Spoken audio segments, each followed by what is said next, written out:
Oggi siamo qui per presentarvi queste bellissime foto artistiche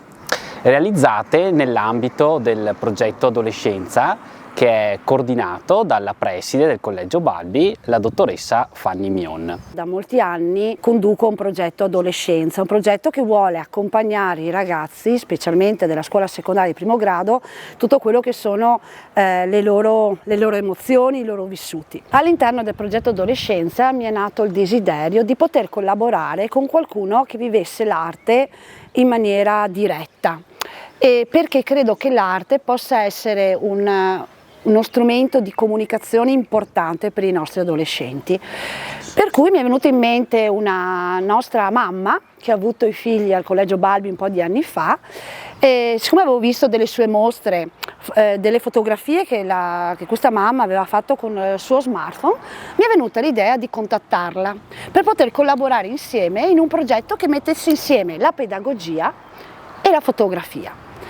E quindi ho contattato la dottoressa Rossella Tramet e insieme abbiamo creato questo progetto che ha portato poi allo sviluppo di queste stupende foto. E sono molto grata e contenta di essere stata coinvolta dalla preside di questa scuola per un progetto molto bello con i ragazzi che abbiamo iniziato esponendo i principi della fotografia digitale e la storia un po' della fotografia eccetera, e coinvolgendo via via sempre di più i ragazzi. Ho prestato loro il mio smartphone, hanno provato e sperimentato tutti la fotografia e poi un po' alla volta ho esposto in modo concreto i principi con anche le tecniche di post-produzione. Questo progetto abitua proprio i ragazzi a guardarsi attorno, a vedere quello strumento che utilizzano spesso per alienarsi,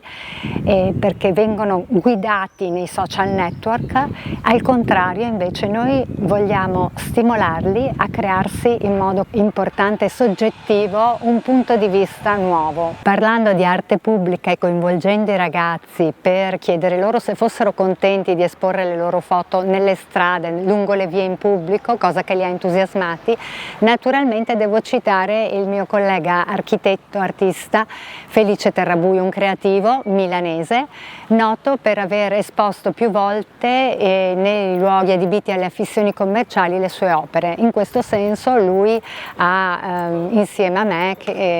creato il progetto perché diventasse pubblico e quindi visibile a tutti.